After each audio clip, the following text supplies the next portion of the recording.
예수님의 제자라면. 저는 오래전부터 성경을 보면서 늘 의문나는 것이 있었습니다. 예수님의 사역은 이 마을 저 마을 다니며 병고침과 전도와 가르침이 병행되어 왔습니다. 병고침이나 귀신을 내어 쫓는 능력의 사역을 행하면 소문이 퍼져 사람들이 몰려옵니다.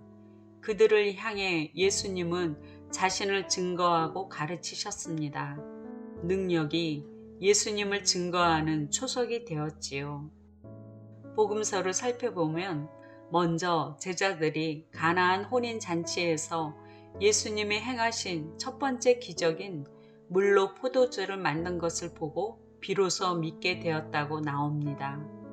예수님이 거라사인 지방에 가셔서 귀신 들린 광인을 고쳐주자 사람들이 깜짝 놀라 몰려왔으며, 후에 광인은 예수님의 행하신 일을 전파하는 전도자가 되었습니다. 죽은 나사로가 살아난 기적을 보고 많은 유대인이 예수님을 믿게 된 것 등등 능력과 기적이 복음 전파의 문을 열어준 기록을 많이 찾아볼 수 있습니다. 사도행전을 보아도 그렇습니다. 베드로와 요한이 미문에서 구걸하는 안진뱅이 거지를 고쳐준 일은 복음을 전하여 남자만 5,000명이 믿게 된 계기가 되고, 사도 바울도 가는 곳마다 치유의 기적과 함께 복음을 전하고 교회들을 세우는 사역을 하였습니다. 예수님이나 사도들은 맨송맹송 말씀만 가르치지 않았습니다. 살아계신 하나님의 능력과 함께 복음과 말씀을 가르쳤습니다. 능력을 본 사람들은 예수님이 하나님의 아들이심을 믿게 되었습니다. 이것은 오늘날의 사역 방식과 많이 다른 것 같습니다. 치유와 능력은 간데 없고 복음 전도와 가르침만 남은 것 같습니다. 예전에 이런 것을 질문하면 사도 시대에서나 필요한 것이지 오늘날은 말씀으로 가르쳐야 한다는 식의 답변을 들었습니다. 예를 들어 교회 선생님들은 소경이 눈을 떴다는 것을 오늘날은 영적 소경이 눈을 뜨는 것으로 적용하여 가르쳐 주었습니다. 실제적인 하나님의 능력을 가르치는 것이 아니라 고상하게 영적인 의미로서 하면서 바꿔 가르치는 것입니다. 그래서 저도 성경을 보면서 그 당시에는 그런 일들이 있으나 현실에서는 영적으로만 해석해야 하는지 알았습니다. 마음 한편으로는 이해가 되지 않았지만요. 예수님은 어제나 오늘이나 동일하신데 왜 하나님의 능력을 기대하지도 않고 덮어두려는 걸까? 말씀만 붙들면 됩니다 라고 말씀하시는 분들의 삶에 생기는 없고 지식 위주의 믿음으로 많이 알고 있다고 하는데 메마르고 무기력한 모습을 발견합니다. 말씀으로 세상을 창조하셨고 말씀으로 병이 낫고 말씀으로 영생을 얻는데 왜 현실에서는 그것이 그림의 떡처럼 느껴질까요? 오랫동안 신앙생활 했다며 20년이다 30년이다 하지만 정작 변하지 않고 오히려 교회에서 일만 만드는 그들의 믿음은 과연 어디에 있습니까? 살아있는 믿음이 없으면 바리새인처럼 하나님에 대한 지식은 많이 쌓일지 모르지만 결코 하나님을 체험하지 못하는 것이 아니겠습니까? 저는 방언을 20대 초에 받았습니다.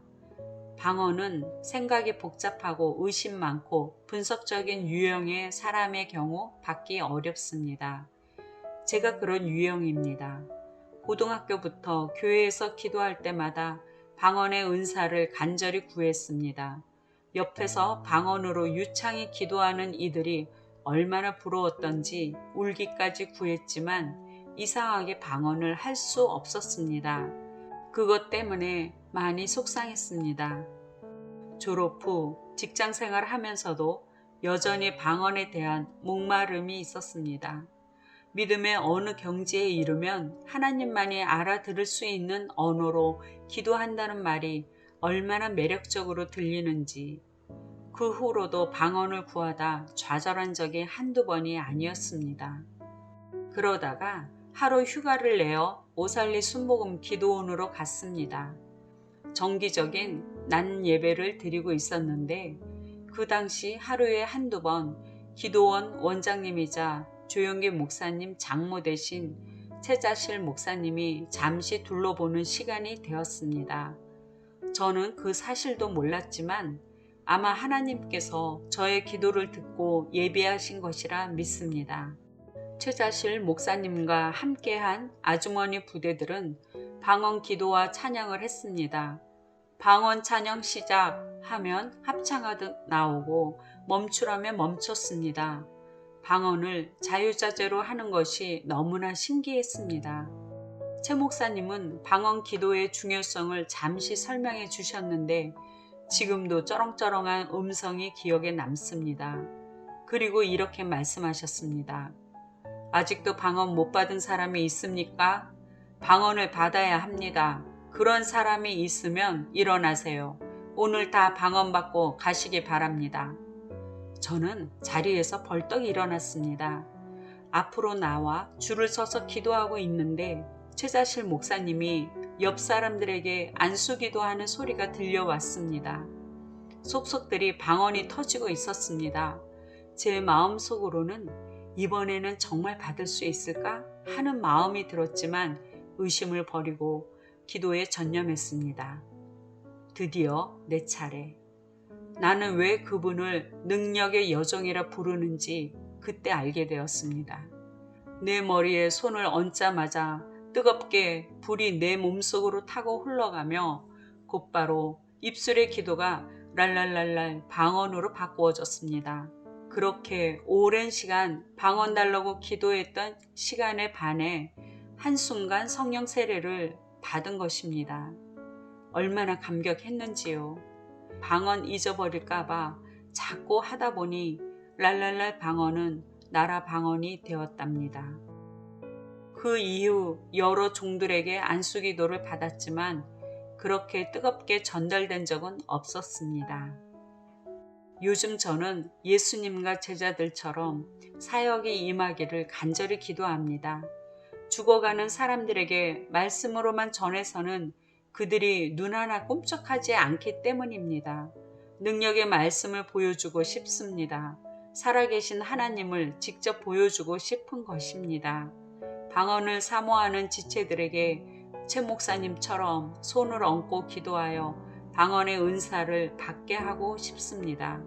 전도를 나가려고 해도 오히려 제가 눌리고 두려워하는데 어떻게 마귀에게 포로된 자들을 구할 수 있겠습니까? 도구를 달라고 구합니다. 세상의 전쟁터에 나가는데 맨몸으로 나가서는 승산이 없잖아요. 능력전도, 예언전도, 사랑전도를 할 수 있도록 성령님의 강력한 은사를 구합니다. 예수님도 이렇게 말씀하셨지요. 믿는 자들에게는 이런 표적이 따르리니 곧 저희가 내 이름으로 귀신을 쫓아내며 새 방언을 말하며 뱀을 집으며 무슨 독을 마실지라도 해를 받지 아니하며 병든 사람에게 손을 얹은즉 나으리라. 마가복음 16장 17, 18절. 예수님은 제자들을 불러 더러운 귀신을 쫓아내며 모든 병과 모든 약한 것을 고치는 권능을 주셨습니다. 귀신 들린 아이의 병을 고치지 못한 제자들을 믿음이 없다고 꾸짖으셨지요. 그러므로 예수님의 제자라면 이런 표적들을 행하는 것이 당연합니다. 이제 저는 말씀을 볼 때 영적으로만 해석하지 않습니다. 예수님이 하셨던 그 일들이 우리 교회에서 실제적으로 일어나게 해달라고 소원을 품고 기도합니다. 말씀에 기록한 대로 예수님의 제자라면 반드시 행해야 할 일들이 오늘날도 일어날 것을 믿기 때문입니다. 그것이 바로 성령 사역입니다.